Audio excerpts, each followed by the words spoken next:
श्रीमद् भगवद गीता के पास आपके हर प्रश्न का उत्तर है। चाहे आपकी कोई भी परेशानी हो, कोई भी इच्छा हो, श्रीमद् भगवद गीता आपके हर प्रश्न का उत्तर देती है, आपकी हर समस्या का हल देती है। चाहे वो परेशानी आपके मन की हो या धन की हो या आपके शरीर की हो या आपके रिश्तों की हो, आपको अपनी हर समस्या का उत्तर श्रीमद् भगवद गीता में जरूर मिलेगा। आज हम उसी श्रीमद् भगवद गीता के ऐसे 11 अनमोल उपदेश आपको बताएंगे जो आपकी पूरी जिंदगी बदल देंगे। बस आप इन बातों को वीडियो के अंत तक ध्यान से सुनिए। जो भी व्यक्ति इस वीडियो को अंत तक सुनेगा उसे अपनी जिंदगी, उसे अपनी हर परेशानी का हल अवश्य मिलेगा। उसे अपनी जिंदगी में जो कुछ भी चाहिए वो उसे जरूर मिलेगा। श्रीमद् भगवद गीता का सबसे पहला उपदेश यही है कि कोई अगर आपका अपना है या कोई आपसे बड़ा है तो उसका अपने प्रति गलत व्यवहार कभी भी सहन नहीं करना चाहिए।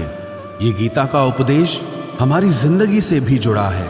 हम भी अपने मन की अधिकतर तकलीफों को ये सोचकर जिंदगी भर सहते रहते हैं कि ये तो मेरा अपना है, ये तो मेरा बड़ा है, इसको हम कैसे कुछ कह सकते हैं।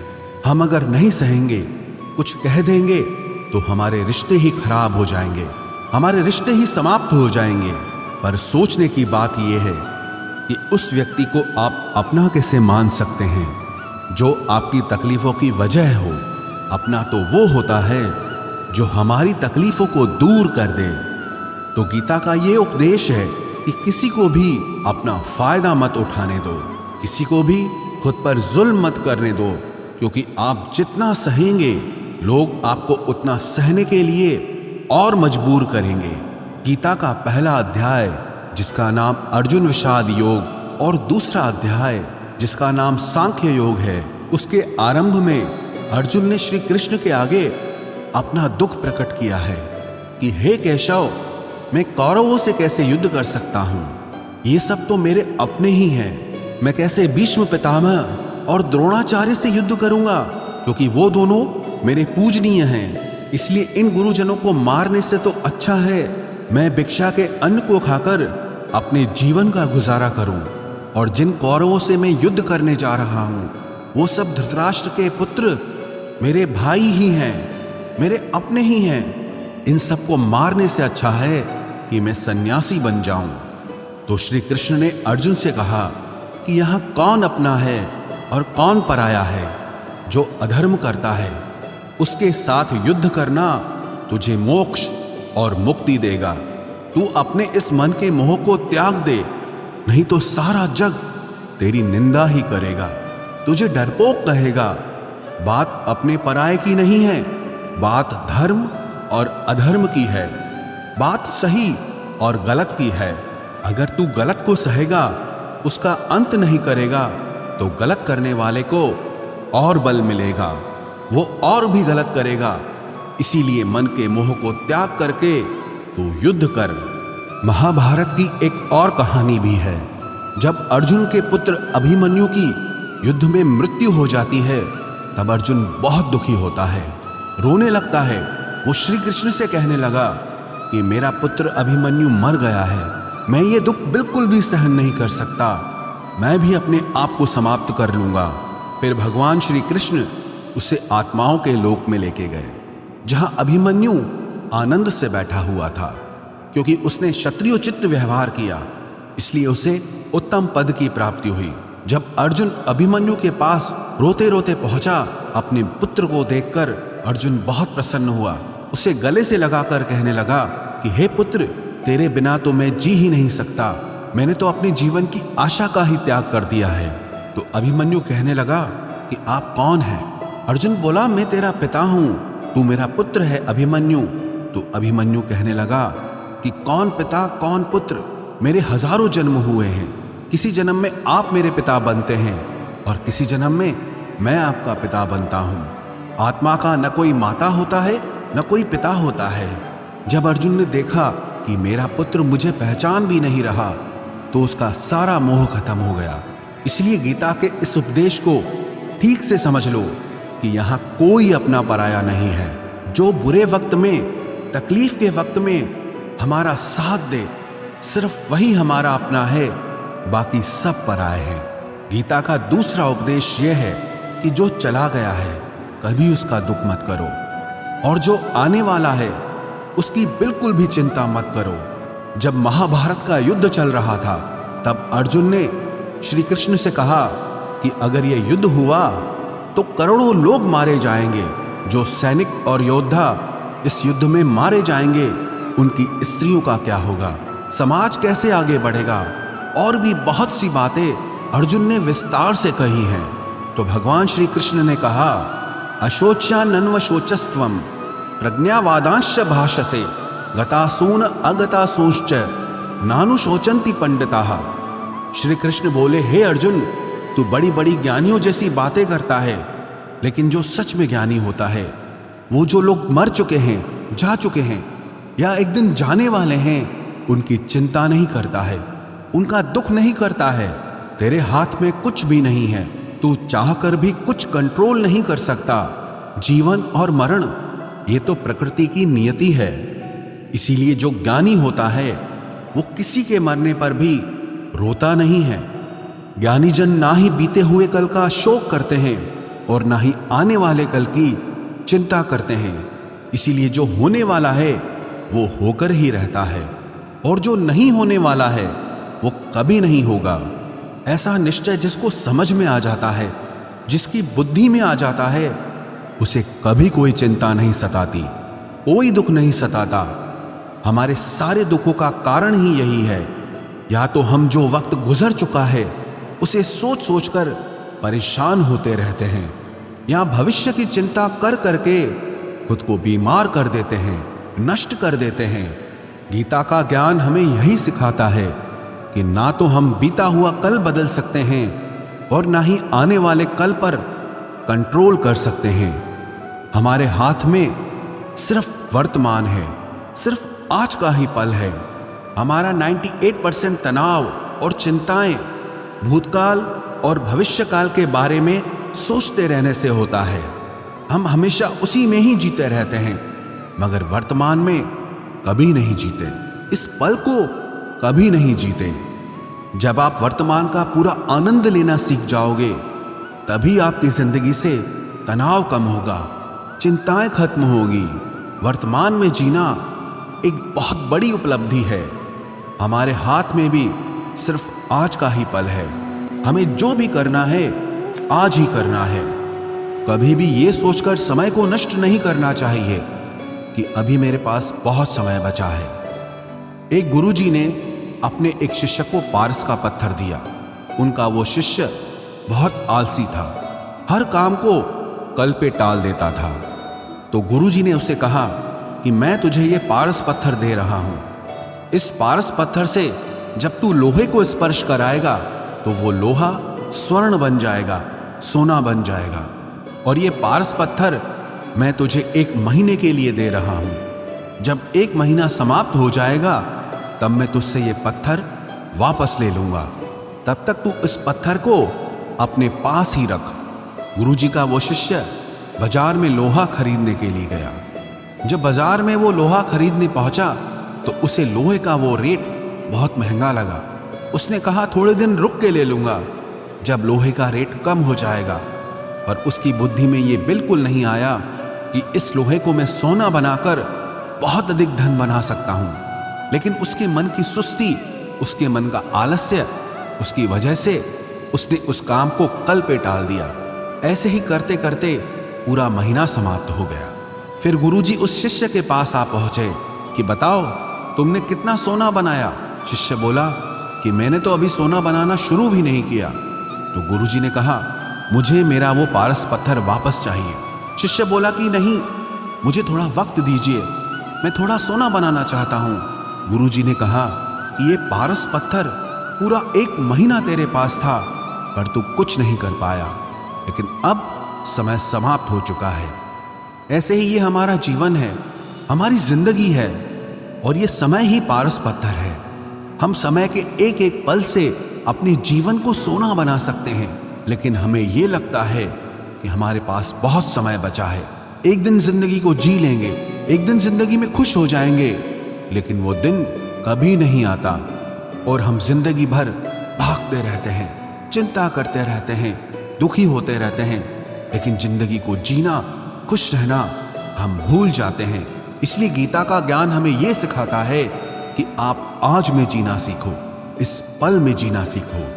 गीता का तीसरा उपदेश यह है कि मौत से डरना बिल्कुल व्यर्थ है। श्री कृष्ण ने गीता में कहा है कि यह संसार मृत्यु लोक है। जिसका भी जन्म हुआ है वो एक दिन जरूर मर जाएगा। जिसका आरंभ हुआ है उसका अंत अवश्य होगा। हम इसे रोक नहीं सकते। जैसे हम रोज कपड़े बदलते हैं, वैसे ही हमारी आत्मा नया शरीर धारण करती है। मृत्यु सिर्फ इस जीवन का एक नया आरंभ है, इस जीवन का अंत नहीं है।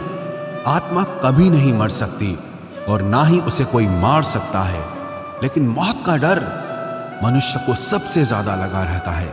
मौत का दुख भी इंसान को सबसे ज्यादा होता है। एक पेड़ में दो पक्षियों का जोड़ा रहता था। उन दोनों को एक दूसरे से बहुत प्रेम था। उन्होंने साथ जीने मरने की कस्में खाई थी।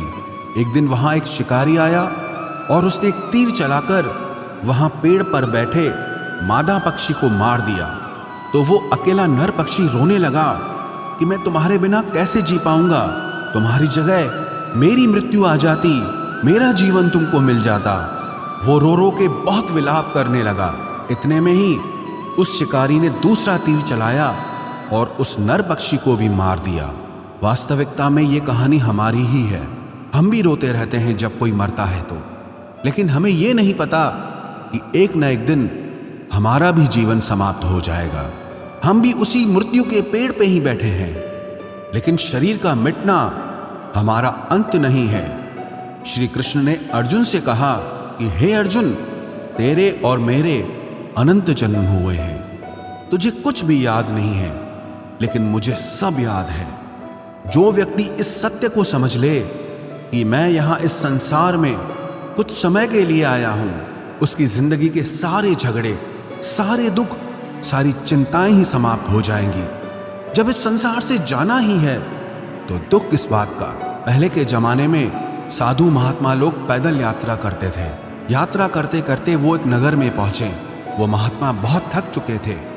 उस नगर में उन्होंने एक महल देखा और उन्होंने उस महल में जाकर विश्राम करने का सोचा और वो महल में जाकर सो गए। जब उस महल में वहां का राजा पहुंचा तो अपने पलंग पर उस महात्मा को सोता देखकर बहुत हैरान हो गया। राजा उस महात्मा से पूछने लगा कि तुम मेरे महल में कैसे घुस आए और मेरे बिस्तर पर सो रहे हो। महात्मा कहने लगा, ये तुम्हारा महल है? मुझे तो लगा ये धर्मशाला है। तो राजा ने कहा, आपको मेरा महल धर्मशाला कैसे लगा? तो महात्मा ने राजा से प्रश्न किया कि तुमसे पहले इस महल में कौन रहता था? तो वो राजा बोला कि मुझसे पहले मेरे पिता यहाँ पर रहते थे और उससे पहले मेरे दादाजी यहाँ पर रहते थे। तो महात्मा ने फिर प्रश्न किया कि क्या तुम इस महल में हमेशा रहोगे या तुम्हारे बाद कोई और रहेगा?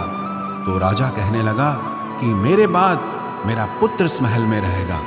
तो महात्मा राजा से कहने लगे कि जिस जगह पर रहने वाले बार बार बदल जाते हों उसे घर कैसे कह सकते हो? वो तो धर्मशाला ही है। इसीलिए तेरे महल को धर्मशाला समझकर मैं इसमें रात बिताने के लिए आ गया। धर्मशाला जान जग को, जीव सब मेहमान है। मोह किससे मत करो, सब स्वप्न का सामान है। यदि हम भी इस बात को समझ लें कि हम यहाँ कुछ समय के लिए आए हैं, आनंद करने के लिए आए हैं, खुश रहने के लिए आए हैं, तो हमारे सारे दुख ही समाप्त हो जाएं। जब हम अपना मोह यहाँ जमा लेते हैं, अपना दावा यहाँ जमा लेते हैं कि ये मेरा है, इसे मैं छोड़ नहीं सकता, इसके बिना मैं जी नहीं सकता, तो हमारा जीवन दुखों से भर जाता है। इसलिए जीवन में मृत्यु का भय त्याग करके जीवन का प्रतिपल आनंद लेना चाहिए। गीता का चौथा उपदेश, मन और विचारों को कंट्रोल किए बिना जीवन में कभी शांति और सुकून मिलने वाला ही नहीं है। अर्जुन ने श्री कृष्ण से कहा कि मेरा मन सही गलत सब कुछ जानता है, फिर भी मेरे विचार और मेरा मन मुझसे कंट्रोल नहीं होता। मैं जो करना चाहता हूं वो कर नहीं पाता हूं। और जो नहीं करना चाहता हूं वो मेरा मन मुझसे जबरदस्ती करवाता है। इसीलिए मैं बेचैन हो गया हूं, मुझे शांति प्राप्त नहीं हो रही। तो श्री कृष्ण ने अर्जुन से कहा, उसके लिए तुझे अपने मन और विचारों से डिटैच होकर अपने मन और विचारों को सही दिशा में ले जाने की प्रैक्टिस करनी होगी, अभ्यास करना होगा। और ये एक दिन का काम नहीं है।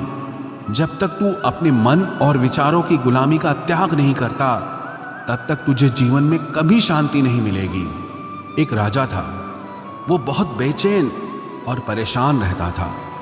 एक दिन वो अपने गुरुजी के पास गया और उनसे कहने लगा कि मेरा मन बहुत बेचैन है, मैं बहुत परेशान हूँ, मैंने पूरे संसार को जीत लिया है, सब कुछ है मेरे पास, पर मैं खुश नहीं हूँ, मेरे मन में सुकून नहीं है, शांति नहीं है। तो गुरुजी ने राजा से कहा कि तुम्हारे नगर में अगर कोई ऐसा व्यक्ति है जिसने सुकून को प्राप्त कर लिया है, शांति को प्राप्त कर लिया है, तुम उसका एक बार कुर्ता पहन लो तो तुम्हारे जीवन में भी शांति आ जाएगी। राजा बहुत प्रसन्न हो गया कि ये तो बहुत आसान काम है। वो अपने राजमहल में आया और राजसभा में वो सबसे कहने लगा कि आप लोगों में से जो भी शांत हो चुका हो, जिसे सुकून मिल गया हो, वो अपना कुर्ता मुझे दे दे। वो बदले में जितना भी धन मांगेगा मैं उसे दे दूंगा। सब लोग एक दूसरे का मुंह देखने लगे। पैसों का लालच आया, लेकिन सबको एक दूसरे की सच्चाई पता थी, क्योंकि किसी की जिंदगी में भी शांति और सुकून नहीं था। सब अपना सर झुकाकर वहां पर खड़े हो गए। फिर उस राजा ने पूरे नगर में ढिंढोरा पिटा दिया कि जिसे भी शांति प्राप्त हो चुकी हो, सुकून प्राप्त हो चुका हो, वो मेरे पास आकर अपना कुर्ता दे दे। वो जितना कहेगा उससे उतना ही धन दिया जाएगा। लेकिन एक भी व्यक्ति ऐसा नहीं मिला जिसे शांति प्राप्त हो चुकी हो। वास्तविकता में जब कोई मरता है तब हम कहते हैं कि वो फलां व्यक्ति आज शांत हो गया। कभी किसी जिंदा इंसान के लिए नहीं सुना कि एक जीता जागता इंसान शांत हो गया है। राजा के सैनिक पूरे शहर में ढूंढते रहे, फिर उन्हें पेड़ के नीचे एक महात्मा तपस्या करता दिखा, जिसके चेहरे पे एक शांति थी, सुकून था। वो सैनिक उस महात्मा के पास आकर पूछने लगे कि क्या आपने शांति प्राप्त कर ली है, सुकून प्राप्त कर लिया है? महात्मा ने कहा, मैं पूरी तरह से शांत हूं। तो सैनिक उसे राजा के पास ले आए। राजा ने उस महात्मा से प्रश्न किया कि क्या आपको शांति और सुकून प्राप्त हो चुके हैं? वो महात्मा कहने लगे, महाराज, मैं पूरी तरह से शांत हूं, मुझे कोई चिंता नहीं, मुझे किसी चीज की लालच नहीं, मुझे कोई इच्छा नहीं है। तो राजा भी बहुत प्रसन्न हो गए कि आखिर वो व्यक्ति मिल ही गया जिसे शांति की प्राप्ति हो चुकी है, जिसे सुकून प्राप्त हो चुका है। तो राजा उस महात्मा से कहने लगे कि हे महात्मा, आप कृपया करके अपना कुर्ता मुझे दे दीजिए, बदले में आप जो मांगेंगे मैं आपको दे दूंगा। वो महात्मा कहने लगे कि महाराज, सुकून और शांति तो मुझे मिल चुके हैं, लेकिन क्या करूं, मेरे पास कुर्ता ही नहीं है पहनने के लिए जो मैं आपको दे सकूं। जब राजा ने उस महात्मा की ये बात सुनी कि इस महात्मा के पास कुर्ता भी नहीं है पहनने के लिए, उसके बाद भी ये महात्मा एकदम शांत है, इसके जीवन में सुकून है, मैं सारी जिंदगी धन को जोड़ने में लगा रहा, दुनिया जीतने में लगा रहा, लेकिन मुझे शांति नहीं मिली, सुकून नहीं मिला। क्योंकि शांति और सुकून बाहर की चीज नहीं है, अपने भीतर की चीज है। इसीलिए जब तक कोई व्यक्ति अपने मन और विचारों को कंट्रोल नहीं करता, तब तक उसके जीवन में सुकून और शांति नहीं आती। और गीता का उपदेश हमें यही सिखाता है कि जीवन में शांति चाहिए तो मन को शांत करना सीखो। गीता का 5वां उपदेश यह है कि वासना, क्रोध और लालच सर्वनाश का कारण है, नरक का द्वार है। जिस भी मनुष्य में ये 3 अवगुण होते हैं, वो हमेशा दूसरों को दुख पहुंचाकर अपने ही सुख और स्वार्थ की पूर्ति करता रहता है। किसी भी चीज की हद से ज्यादा वासना करना और क्रोधी स्वभाव होना और मन में लालच होना उसके जीवन के सुख को समाप्त कर देते हैं, उसके सारे रिश्तों में जहर भर देते हैं। इन्हें नरक का द्वार इसीलिए कहा गया है क्योंकि जिस इंसान में अत्यधिक क्रोध है, लालच है, वासना है, उसका पूरा जीवन जहर से भर जाता है, उसको मरने के बाद नहीं, जीते जी यहीं पर नरक का दर्शन होता है। गीता का छठा उपदेश यह है कि सब भगवान एक ही हैं, कोई छोटा बड़ा नहीं है। सब एक परब्रह्म परमात्मा के अलग अलग रूप और नाम हैं। श्री कृष्ण ने गीता के 10वें अध्याय विभूति योग में बताया है कि जितने भी जगत के देवी देवता हैं वो सब मेरी ही विभूति है। मैं ही शिव हूं, मैं ही इंद्र हूं, मैं ही यक्षराज कुबेर भी हूं, मैं ही अग्निदेव हूं, देवताओं के गुरु बृहस्पति भी मैं हूं, समुद्र भी मैं ही हूं, अक्षरों में ओम भी मैं ही हूं, काल का महाकाल भी मैं ही हूं, सारे जगत का नाश, उत्पत्ति और पालन करने वाला भी मैं ही हूं। श्री कृष्ण ने अर्जुन से कहा कि मेरी विभूतियों का कोई अंत नहीं है, इसलिए सब भगवान, सब नाम, सब देवता मेरे ही रूप हैं। इसीलिए तो किसी भी देव या ईश्वर में कभी भेद बुद्धि मत करना, कभी किसी को छोटा बड़ा मत समझना। और गीता का उपदेश हमें यह सिखाता है कभी भी किसी दूसरे के इष्ट को छोटा नहीं समझना चाहिए, या इस बात पर झगड़े फसाद नहीं करने चाहिए कि कौन बड़ा है और कौन छोटा है। गीता का 7वां उपदेश यह है, सुख की इच्छा ही आखिर में हमारे दुखों का कारण बनती है। श्री कृष्ण ने अर्जुन से कहा कि मनुष्य जितना सुखों की लालसा और इच्छा करता है उतना ही उसकी इंद्रियां सुख भोग में आसक्त हो जाती है, उतना ही इंसान का मन संसार के सुख और आकर्षण का गुलाम बन जाता है। और जितना सुख के पीछे भागेगा उतना ही उसे दुख के अनुभव से भी गुजरना पड़ेगा, क्योंकि ये संसार का नियम ही है। जो चीजें शुरू में मन को बहुत आकर्षित करती हैं बाद में बहुत दुख देती हैं, और जो चीजें शुरू में मुश्किल लगती हैं, कठिन लगती हैं, बाद में हमें बहुत काम आती हैं। गीता का 8वां उपदेश यह है, जो भी मनुष्य दुनिया के सारे सहारे छोड़कर सिर्फ भगवान को ही अपना सहारा मान लेता है, उसकी हर जरूरत वो ईश्वर पूरी करता है, उसकी हर प्रकार से रक्षा वो परमात्मा ही करता है। अनन्याश्चिन्तयो माम ये जनाः पर्युपासते तेषां नित्याभियुक्तानां योगक्षेमं वहाम्यहम्। जो भी व्यक्ति मुझे ही अपना सहारा मानता है उसका योगक्षेम मैं वहन करता हूँ।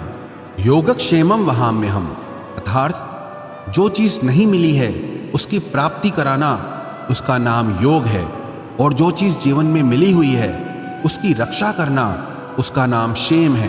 तो श्री कृष्ण कहते हैं जो मुझ पे डिपेंड हो जाते हैं उनको जो चाहिए वो मैं जरूर देता हूँ, और उनकी हर प्रकार से मैं रक्षा भी करता हूँ। गीता का 9वां उपदेश यह है कि इस संसार में हमारा कुछ भी नहीं है। गीता सार में आपने कई बार सुना होगा कि तुम्हारा क्या गया जो तुम रोते हो, तुम क्या लाए थे जो तुमने खो दिया, तुमने क्या पैदा किया जो नष्ट हो गया, तुमने जो लिया यहीं से लिया, जो कुछ भी दिया यहीं पर दिया। जो आज तुम्हारा है कल किसी और का होगा, क्योंकि परिवर्तन इस संसार का नियम है। कल तक जिसके बिना आप जी नहीं सकते थे आज उनसे कोई रिश्ता ही नहीं है, बातचीत तक नहीं है। कहाँ गए वो जीवन भर के सारे रिश्ते, वो सारे मित्र जो साथ जीने मरने की बातें करते थे, आज पता भी नहीं कि वो लोग कहाँ चले गए। ये संसार परिवर्तनशील है, सब लोग यहाँ बदल जाते हैं, हर रिश्ता बदल जाता है, और तो और ये हमारा शरीर भी हर दिन बदल रहा है। बचपन से जवानी, जवानी से बुढ़ापा, और एक दिन ये शरीर हमारा साथ छोड़ देता है। तो किसके लिए रोना और किसकी चिंता करना। हम सारी जिंदगी चीजों को, रिश्तों को, जिंदगी को बनाने में, सजाने में, संवारने में लगे रहते हैं, लेकिन एक दिन सब कुछ बिखर जाता है। सारी जिंदगी जिस संपत्ति, जिन रिश्तों के लिए हम लड़ते रहते हैं, एक दिन सब कुछ छोड़ करके हमें इस दुनिया से जाना पड़ता है। गीता का 10वां उपदेश हमें यह सिखाता है कि किसी से भी हद से ज्यादा मोह कभी मत करना। श्री कृष्ण ने गीता का पूरा ज्ञान ही अर्जुन के मोह को नष्ट करने के लिए कहा है। ये मोह ही है जो इंसान को सबसे ज्यादा रुलाता है। मोह इतना बलवान है कि शेर जैसे इंसान को भी गीदड़ बना देता है। जो अर्जुन युद्ध में देवताओं से भी जीत गया, पर अपने रिश्तेदारों को युद्ध में देखकर उसका हाथ कांपने लगा। वो बोला, हे केशव, मेरे हाथ में धनुष पकड़ने की ताकत भी नहीं बची है, मेरे हाथ कांप रहे हैं, मैं युद्ध नहीं कर पाऊंगा। ये मोह इतना पेनफुल होता है जिसकी पीड़ा ना सह पाने के कारण कई लोग अपनी जिंदगी खत्म कर देते हैं, आत्महत्या तक कर लेते हैं कि उस व्यक्ति के बिना हम जी नहीं पाएंगे। जीवन में किसी से भी हद से ज्यादा मोह करोगे तो जीवन भर पीड़ा का ही सामना करना पड़ेगा। जो व्यक्ति अपने मोह से बाहर नहीं आता, उसका सब कुछ उससे छिन जाता है, उसकी सारी खुशी खत्म हो जाती है। इसीलिए गीता का ज्ञान बार बार यही सिखाता है कि अपने मन के मोह को त्याग करके आप बलवान बनो, बुद्धिमान बनो, सत्य के दर्शन करो कि वास्तविकता क्या है। क्योंकि हमारा मोह हमें हमेशा झूठ ही दिखाता है, झूठ पे ही विश्वास दिलाता है और दिल में झूठी उम्मीदें जगाता है। और ये ही हमारे दुखों का सबसे बड़ा कारण है। हम ही मोह कर लेते हैं, हम ही लोगों से उम्मीदें लगा बैठते हैं, पर वास्तविकता बिल्कुल अलग होती है। लोग वैसे नहीं होते जैसे हम मान लेते हैं, जैसा हम समझ लेते हैं, क्योंकि मोह के कारण हमें सच्चाई नहीं दिख पाती, लोगों का असली चेहरा नहीं दिख पाता। इसीलिए गीता का उपदेश हमें यह सिखाता है कि जीवन में अगर आनंद और प्रसन्नता से रहना है तो किसी में भी हद से ज्यादा मोह कभी मत करना। गीता का 11वां उपदेश ये है कि इस दुनिया में अगर आए हो तो दुख तो मिलेगा ही मिलेगा। दुख से कभी घबराना मत, दुख से कभी डरना मत। श्री कृष्ण ने गीता में कहा है कि ये संसार दुखालयम अशाश्वतम है, अर्थात ये संसार दुखों का घर है। जैसे औषधालय में औषधि मिलती है, पुस्तकालय में पुस्तकें मिलती है, चिकित्सालय में चिकित्सा होती है, वैसे इस संसार को भी श्री कृष्ण ने एक नाम दिया है, दुखालय, जहां पर दुख मिलता हो। दुख तो यहां हर किसी के जीवन में आता ही है, लेकिन अगर दुख आया है तो सुख भी आएगा। इसीलिए दुख से कभी डरना नहीं चाहिए, क्योंकि ये संसार दुखालय भी है और अशाश्वत भी है। अशाश्वत का मतलब ही यही होता है कि यहाँ परमानेंट कुछ भी नहीं है, यहाँ सब कुछ बदल जाता है। दुख सुख में बदल जाता है और सुख दुख में बदल जाता है। सम्मान अपमान में और अपमान सम्मान में बदल जाता है। खुशी दर्द में और दर्द खुशी में कभी भी बदल जाती है। जीत हार में और हार जीत में जहाँ कभी भी कुछ भी बदल सकता है। कुछ भी परमानेंट नहीं है, ना ही हम परमानेंट हैं, ना ही हमसे जुड़ी कोई चीज यहाँ पर परमानेंट है, क्योंकि ये संसार अशाश्वत है, शाश्वत नहीं है। यहाँ सब कुछ बदलने वाला है, यहाँ कुछ भी परमानेंट नहीं रहेगा, तो आपका दुख भी परमानेंट नहीं रहेगा। इसीलिए दुख से कभी भी डरना नहीं चाहिए। गीता का ये उपदेश हजारों साल पुराना है, लेकिन आज भी नए से नया है। पूरे विश्व में गीता को सबसे ज्यादा पढ़ा गया है और सबसे कम समझा गया है। श्रीमद् भगवद गीता के ये उपदेश अगर कोई व्यक्ति ठीक से समझ ले और उसे अपनी जिंदगी में उतार ले तो ये पक्की बात है, वो अपनी जिंदगी में जो चाहे वो हासिल कर सकता है। अपने जीवन की हर समस्या से वो एक पल में बाहर आ सकता है। श्रीमद् भगवद गीता के इस दिव्य उपदेश को हमें बार बार सुनना चाहिए, हर रोज सुनना चाहिए। जब भी जीवन में कोई चिंता या परेशानी आए तो एक बार इस उपदेश को जरूर सुन लेना और मन में ये विश्वास रखना कि गीता का ये उपदेश आपकी जिंदगी की हर परेशानी में आपको राह अवश्य दिखाएगा।